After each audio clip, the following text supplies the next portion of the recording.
wabarakatuh. Terima kasih atas kesempatannya.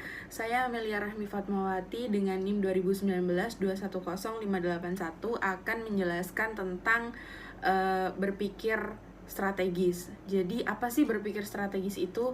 Jadi pemikiran strategis atau berpikir strategis berarti menggunakan perspektif jangka panjang dan melibatkan gambaran besar dari perusahaan dan dari lingkungan kompetitif, serta memikirkan keselarasan antara keduanya. Jadi di samping kita mempunyai pemikiran yang strategis, kita juga harus mempunyai perencanaan yang strategis pula. Jadi perencanaan strategis ini bisa diterapkan pada organisasi bisnis dan organisasi non-profit. Jadi perencanaan strategis pada organisasi bisnis ini biasanya berkaitan dengan tindakan-tindakan kompetitif yang ada di pasar. Nah, sedangkan pada organisasi non-profit itu biasanya berkaitan dengan peristiwa-peristiwa yang ada di lingkungan eksternal seperti itu. Nah, contohnya sendiri ada palang merah atau bala kesehatan seperti itu. Terus para CEO perusahaan itu biasanya menerapkan sistem berpikir strategis dan perencanaan strategis ini kepada setiap karyawannya. Kenapa? Karena suatu perusahaan kalau misal tidak menerapkan berpikiran strategis dan perencanaan strategis, maka suatu perusahaan itu tidak akan bisa mencapai tujuannya gitu. Jadi kalau misal ada perusahaan yang tidak menekankan kepada karyawannya, entah itu manajer, karyawan atau bawahan-bawahan lainnya tentang pemikiran strategis dan perencanaan strategis, maka perusahaan itu kemungkinan besar tidak akan bisa mencapai tujuan perusahaannya, seperti itu. Terus yang kedua ada manajemen strategis. Nah, ini masih berkesinambungan gitu, masih ada hubungan antara manajemen strategis dengan berpikiran strategis. Jadi, manajemen strategis itu apa sih? Jadi, manajemen strategis itu serangkaian keputusan dan tindakan yang digunakan untuk merumuskan dan melaksanakan strategi yang memungkinkan kesesuaian yang sangat kompetitif antara perusahaan dan lingkungannya, sehingga dapat mencapai tujuan perusahaan tersebut. Nah, kita balik ke awal lagi kan. Jadi kalau misal kita udah berpikir strategis, kita udah merencanakannya dengan strategis juga, tetapi kalau cuma bisa menjadi angan-angan dan tidak diterapkan langsung, untuk apa gitu loh? Maksudnya tidak akan bisa kita menggapai tujuan perusahaan kita itu kan. Jadi di manajemen strategis ini kita diajarkan untuk memanage, merumuskan dan melaksanakan pemikiran kita sebelumnya seperti itu. Terus juga kalau misal kita udah mempunyai perencanaan yang sangat tersusun rapi banget, udah strategis, tetapi kita tidak bisa memanage-nya. Nah, itu sama aja tujuan perusahaan kita itu tidak akan tercapai gitu loh dengan perfect seperti itu. Terus yang ketiga itu ada tujuan strategi. Nah, di langkah awal dari manajemen strategis ini kita tuh harus mendefinisikan strategi dan keunggulan bersaing gitu. Jadi yang pertama ada strategi nih. Strategi itu apa sih? Nah, strategi itu rencana tindakan yang menerapkan tentang alokasi sumber daya serta berbagai aktivitas untuk menghadapi lingkungan, terus juga memperoleh keunggulan bersaing. Terus yang ketiga itu ada mencapai tujuan perusahaan gitu. Jadi misalnya nih suatu perusahaan ini tidak mempunyai strategi gitu loh. Kita membandingkan ya, satu perusahaan A mempunyai strategi dan perusahaan yang B itu tidak mempunyai strategi.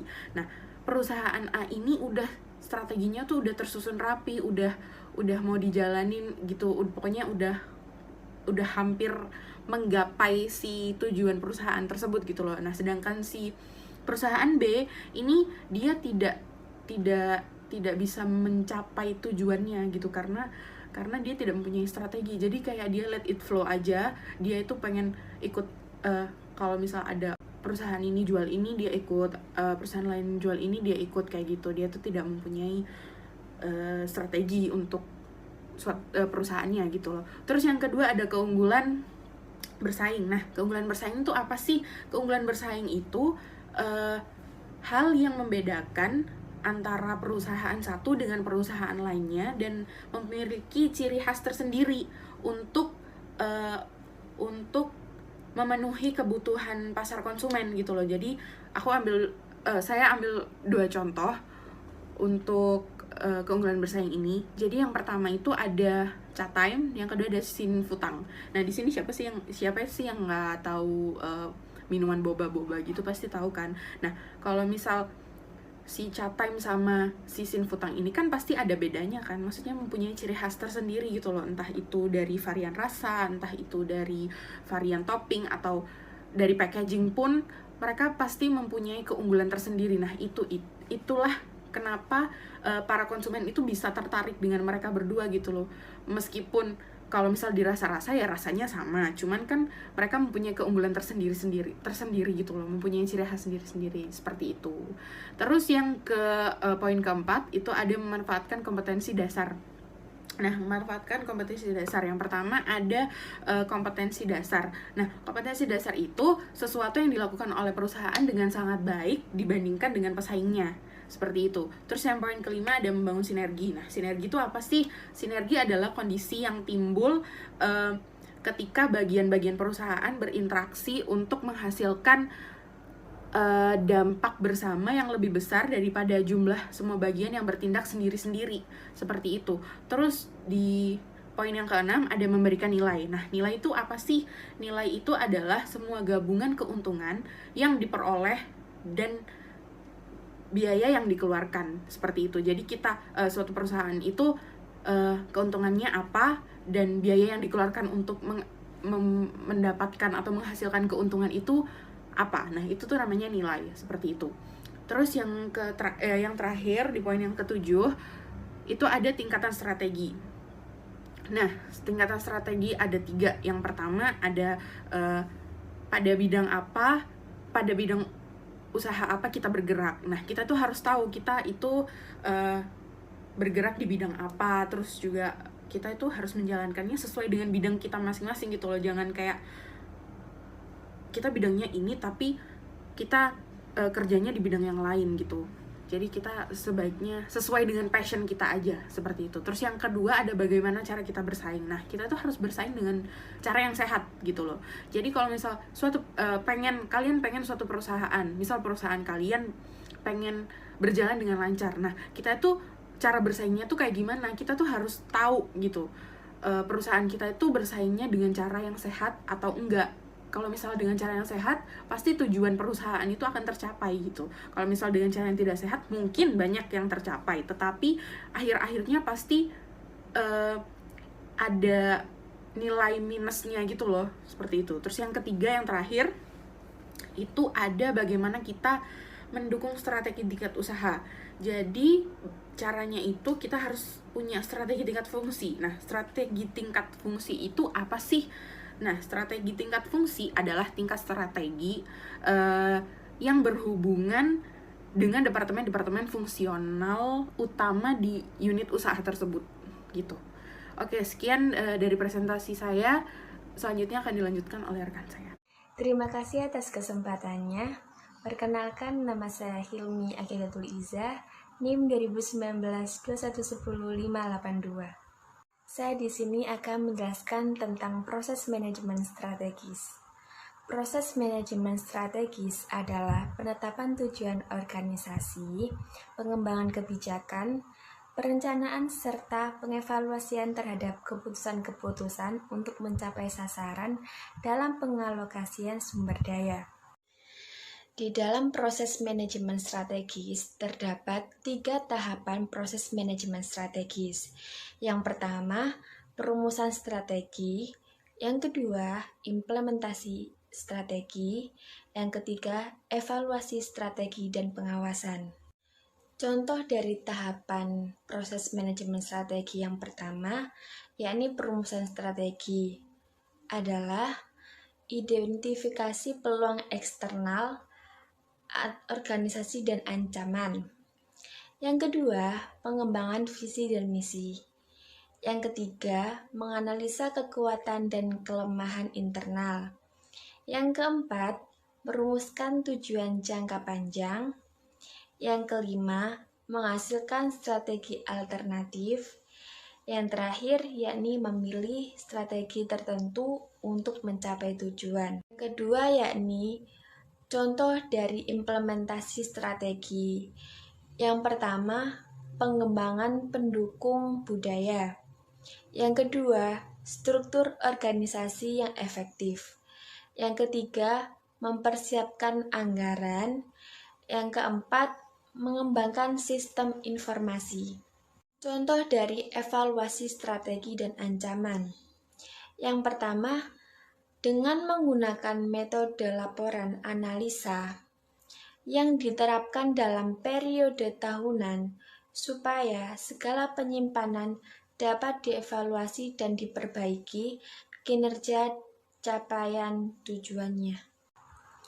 Proses manajemen strategis ini biasanya dilakukan oleh manajer perusahaan yang ingin menjalankan atau mengatur jalannya perusahaan yang menyangkut dengan tujuan, misi, dan strategi.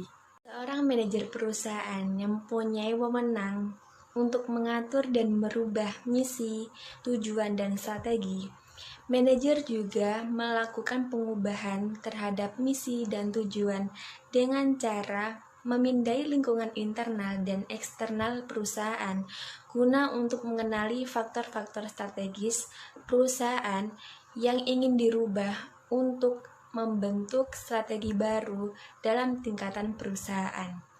Selanjutnya yaitu penerapan strategi baru. Penerapan strategi baru ini digunakan untuk merancang strategi dalam pengembangan serta berjalannya suatu perusahaan. Materi selanjutnya yakni perumusan strategi versus pelaksanaan strategi. Perumusan strategi merupakan proses penyusunan langkah-langkah ke depan yang dimaksudkan untuk membangun visi misi organisasi. Dalam perumusan strategi ini mencangkup masalah-masalah lingkungan internal dan eksternal seperti keuangan perusahaan dan merancang strategi untuk mencapai tujuan dalam rangka menyediakan customer value terbaik.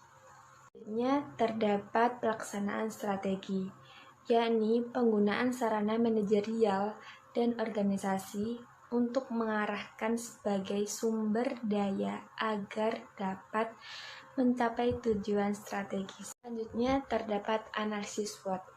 Apa itu analisis SWOT? Analisis SWOT yakni mencangkup upaya-upaya mengenal kekuatan, kelemahan, peluang, dan ancaman yang menentukan kinerja perusahaan. Di dalam analisis SWOT terdapat manfaat dari analisis SWOT sendiri. Manfaat analisis SWOT sebagai penentu masa depan keberlangsungan bisnis perusahaan. Dalam analisis SWOT, kita dapat menganalisis kekuatan dan kelemahan internal serta kekuatan dan ancaman eksternal. Contoh analisis SWOT dari kekuatan. Yang pertama, kita bisa lihat dari konsep gaya, harga, lokasi, keterjaminannya. Kedua, contoh analisis SWOT dari kelemahan.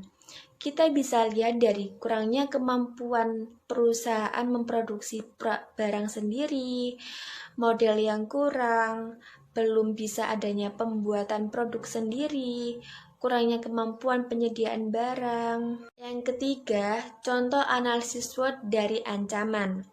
Kita bisa melihatnya dari penjual yang mulai muncul dengan produk yang sama. Yang kedua, harga yang mulai bersaing dari toko ke toko.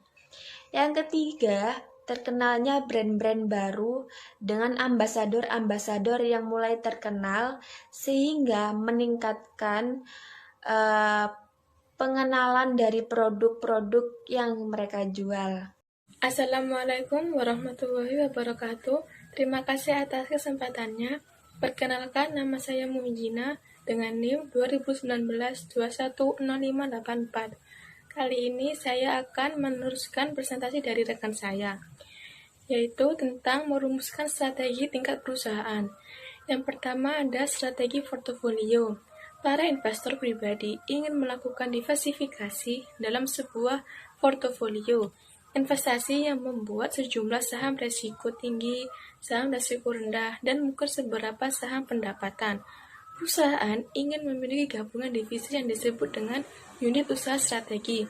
Unit perusahaan yang memiliki misi usaha unik, lini produk, pesaing, dan pasar yang berhubungan dengan SBU lain di suatu perusahaan. Dan biasanya, para eksekutif pimpinan perusahaan merumuskan strategi untuk melaksanakannya. Dan selanjutnya, di sini ada strategi portofolio, yang dimaksud dengan gabungan unit usaha dan lini produk perusahaan yang berpadu secara logis untuk memberikan sinergi dan keunggulan bersaing dalam perusahaan. Selanjutnya, di sini ada matriks BCG, yaitu konsep yang digagas oleh Boston Consulting Group untuk mengevaluasi dimensi tingkat pertumbuhan usaha dan pangsa pasar dari unit-unit usaha strategis dan menempatkan perusahaan dalam dua dimensi, yaitu yang pertama ada tingkat pertumbuhan usaha dan yang kedua ada pangsa pasar. Maksudnya, dari tingkat pertumbuhan usaha adalah sejauh mana peningkatan industri secara keseluruhan. Dan di sini ada gabungan dari pangsa pasar, di mana antara tinggi dan rendah suatu perusahaan dibagi menjadi 4 kategori. Yang pertama ada bintang, yang melambangkan usaha dengan pangsa pasar besar di industri yang berkembang pesat, yang akan menghasilkan keuntungan dan arus kas positif bahkan setelah perusahaan semakin bertambah tua dan pertumbuhan pasar melambat. Dan selanjutnya ada cash cow, yaitu yang melambangkan usaha di industri yang akan datang ataupun melambat pertumbuhannya, tetapi menjadi usaha dominan dengan pangsa pasar yang besar yang memperoleh arus kas yang positif serta dapat menggunakannya untuk berinvestasi di perusahaan lain yang lebih beresiko. Selanjutnya ada tanda tanya yang melambangkan usaha di industri baru yang berkembang pesat, namun pangsa pasarnya kecil yang dapat menginvestasikan keuntungan dari usaha cash cow. Selanjutnya ada anjing yang melambangkan usaha berkinerja rendah dengan pangsa pasar yang kecil dan pertumbuhan lambat yang tidak banyak menguntungkan perusahaan dan ditutupi. Selanjutnya ada materi strategi diversifikasi, di mana diversifikasi yaitu strategi beralih ke lini usaha baru. Misalnya, sistem tumpang sari yang dilakukan dengan menanam beberapa jenis tanaman secara bersama pada lahan yang sama. Tujuan diversifikasi yaitu untuk memperluas usaha perusahaan dalam rangka menghasilkan berbagai barang dan jasa yang berharga. Diversifikasi terkait yaitu beralih ke bisnis baru yang masih terkait dengan kegiatan usaha perusahaan. Misalnya, usaha di bidang alternatif dan Nestle di bidang makanan hewan peliharaan terkait dengan energi alternatif yang sedang dijalankan oleh kedua perusahaan tersebut. Selanjutnya ada diversifikasi terpisah, yaitu membuat lini usaha yang benar-benar baru. Misalnya seperti mayoritas perusahaan berhenti melakukan diversifikasi terpisah dengan menjual usaha-usaha tak terkait agar dapat fokus pada usaha inti. Selanjutnya ada integrasi vertikal, yaitu di mana membuka lini usaha baru yang memproduksi pasokan yang diperlakukan untuk produk atau distribusi dan menjual produk tersebut. Misalnya, sebuah pabrik baja mengambil alih atau bergabung dengan perusahaan biji besi, perusahaan minyak goreng melakukan integrasi dengan kelapa sawit. Terima kasih. Terima kasih atas kesempatannya. Perkenalkan, nama saya Adam Rijabadi. Di sini saya akan menjelaskan tentang merumuskan strategi tingkat usaha. Merumuskan strategi tingkat usaha. Kini kita telah beralih kepada perumusan strategi dalam unit usaha strategis yang berfungsi kepada cara bersaing. Cara yang populer dan efektif untuk merumuskan strategi sendiri adalah untuk kekuatan dan strategi kompetitif Porter. Michael F. Porter meneliti sejumlah perusahaan dan menyatakan bahwa strategi tingkat usaha merupakan hasil dari 5 terhadap strategi tingkat usaha. Teknologi baru berbasis web berdampak positif maupun negatif terhadap perusahaan, dan memahami dampak tersebut sangat penting bagi para manajer yang ingin menganalisis lingkungan kompetitif mereka secara akurat dan merumuskan tindakan strategis yang tepat. Yang kedua adalah daya tawar pembeli. Daya tawar pembeli di sini adalah pelanggan yang cerdas menjadi pelanggan yang terberdayakan. Internet memungkinkan pelanggan untuk mengakses beragam informasi mengenai barang, jasa, dan pesaing, sehingga meningkatkan daya tawar mereka.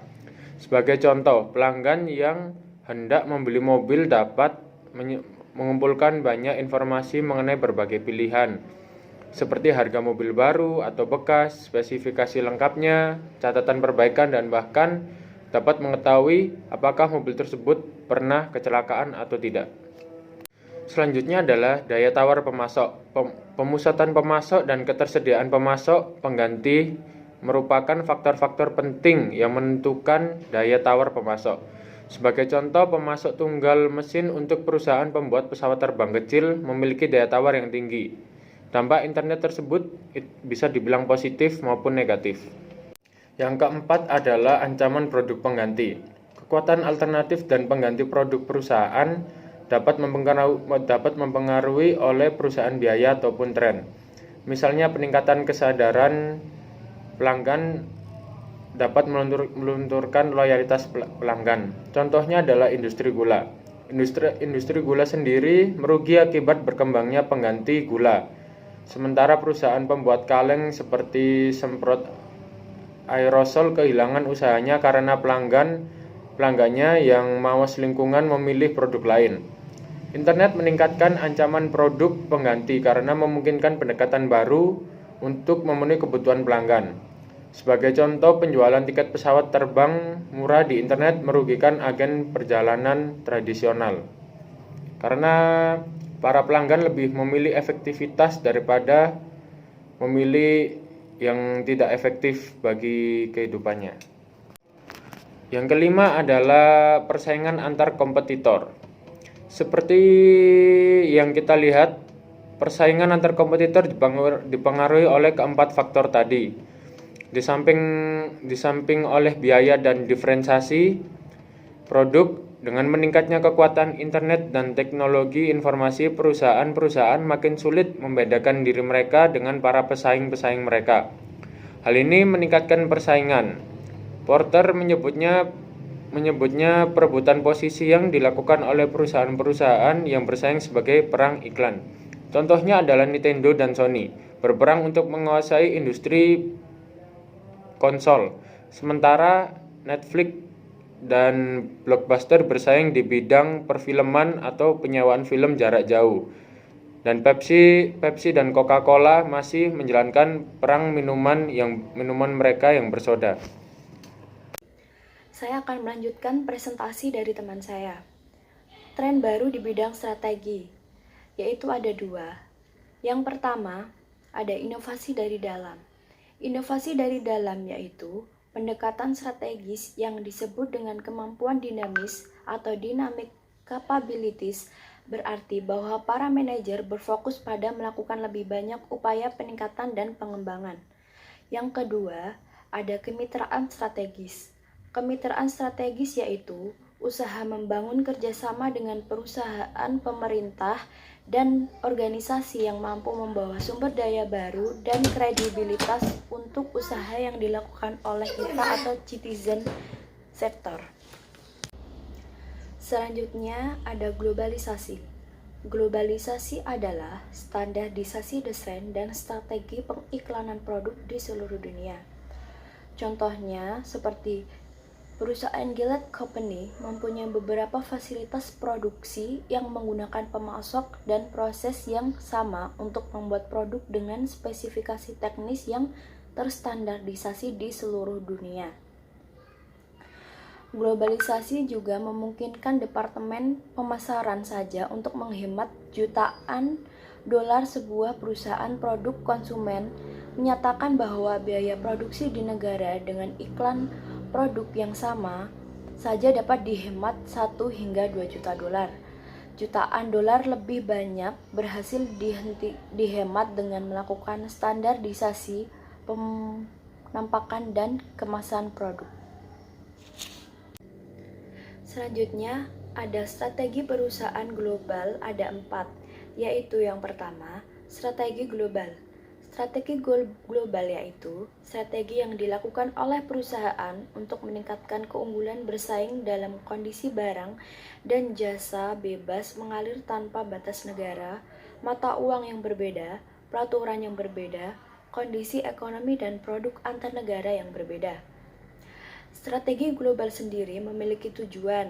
Yang pertama yaitu memandang dunia sebagai pasar global tunggal.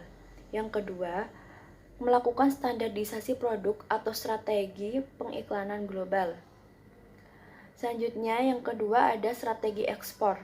Strategi ekspor yaitu strategi yang biasa digunakan oleh perusahaan dengan skala bisnis kecil sampai menengah sebagai strategi utama untuk bersaing di tingkat internasional. Strategi ekspor sendiri memiliki tujuan. Yang pertama, berorientasi domestik. Yang kedua, mengekspor sejumlah kecil produk domestik ke negara-negara tertentu. Selanjutnya, yang ketiga ada strategi multidomestik. Strategi multidomestik yaitu penyesuaian desain produk dan strategi pengiklanan untuk memenuhi kebutuhan tertentu masing-masing negara. Strategi multidomestik sendiri memiliki tujuan, yaitu bertujuan menyeimbangkan efisiensi global dan daya respon lokal. Yang kedua, menggabungkan standarisasi dan penyesuaian produk strategi pengiklanan. Yang keempat, ada strategi transnasional. Strategi transnasional yaitu strategi yang menggunakan koordinasi global untuk mencapai efisiensi dengan fleksibilitas untuk memenuhi kebutuhan tertentu banyak negara. Strategi transnasional sendiri memiliki tujuan. Yang pertama, menangani pasar di setiap negara secara terpisah. Yang kedua, menyesuaikan produk atau pengiklanan dengan selera dan kebutuhan lokal. Selanjutnya akan dilanjutkan oleh teman saya. Assalamualaikum warahmatullahi wabarakatuh. Terima kasih atas kesempatannya. Nama saya Siti Nur Laila dengan NIM 2019-210588. Berikut ini saya akan melanjutkan presentasi dari rekan saya, yakni penerapan strategi. Penerapan strategi adalah langkah terakhir dalam menuju proses manajemen strategis. Strategi adalah rencana yang disusun untuk mencapai suatu sasaran atau mencapai suatu tujuan. Penerapan strategi sendiri menurut manajer Soptak ada 4. Yang pertama, kepemimpinan, rencana struktural, sistem informasi dan kendali, dan yang terakhir sumber daya manusia. Yang pertama, kepemimpinan. Kepemimpinan adalah kemampuan untuk mempengaruhi orang lain agar menunjukkan perilaku yang baru supaya diperlukan dalam menerapkan strategi. Kepemimpinan juga suatu proses memberikan arah dan inspirasi yang diperlukan untuk membuat dan melaksanakan visi misi organisasi dan strategi untuk mencapai suatu tujuan organisasi. Para pemimpin menggunakan teknik persuasi, teknik motivasi, dan nilai-nilai budaya untuk mendukung strategi baru. Pemimpin harus memiliki kredibilitas dan reputasi yang baik serta hebat agar ia mampu memberikan inspirasi dan motivasi bagi orang sekitarnya. Pemimpin harus memiliki keterampilan untuk dapat mengenali perubahan-perubahan penting. Dan yang kedua, rancangan struktural. Rancangan struktural terkait dengan tanggung jawab para manajer, tingkat kewenangan mereka, serta konsolidasi dari berbagai fasilitas, departemen, dan divisi. Struktural juga terkait dengan masalah-masalah seperti sentralisasi versus desentralisasi dan tugas kerja. Mencoba melaksanakan strategi yang bertolak belakang dengan rancangan struktural, terutama yang terkait dengan kewenangan dan tanggung jawab para manajer, merupakan hambatan yang besar dalam menerapkan strategi secara efektif. Berikutnya, banyak strategi yang mengharuskan agar struktur perusahaan dirubah, misalnya dengan mengubah dan menambah susunan jabatan, mengatur ulang tim kerja, merancang dan mengulang tugas kerja, atau mengalihkan tanggung jawab dan akuntabilitas para manajer. Dan yang ketiga, sistem informasi dan kendali. Sistem informasi dan kendali mencakup sistem imbalan, gaji, anggaran untuk alokasi sumber daya alam, sistem teknologi informasi, sistem serta peraturan, kebijakan, dan prosedur perusahaan. Perubahan sistem ini menjadi sistem sarana dalam menerapkan strategi. Para manajer dapat menggali kecerdasan manajer yang membuat mereka mampu meramalkan tren-tren dan juga mengelola pengiklanan serta promosi lewat surat secara lebih baik dari data tersebut. Teknologi informasi juga digunakan untuk mendukung strategi rendah biaya, seperti yang dilakukan oleh Walmart dengan mempercepat proses pengecekan stok dan mengendalikan distribusi. Dan yang terakhir, sumber daya manusia. Sumber daya manusia perusahaan adalah pegawainya sendiri, dan sumber daya manusia bertugas untuk merekrut, menyeleksi, melatih, memindahkan, mempromosikan, dan memecat pegawai dalam upaya mencapai tujuan strategis. Selain itu, melatih pegawai baru sangat penting karena membantu mereka memahami tujuan dan pegawai baru, pentingnya strategi baru, mengatasi kendala, dan menguasai keahlian dan perilaku yang diperlukan dalam penerapan strategi perusahaan tersebut. Baik, itu presentasi dari kelompok 6. Bila ada salah kata mohon dimaafkan. Wassalamualaikum warahmatullahi wabarakatuh.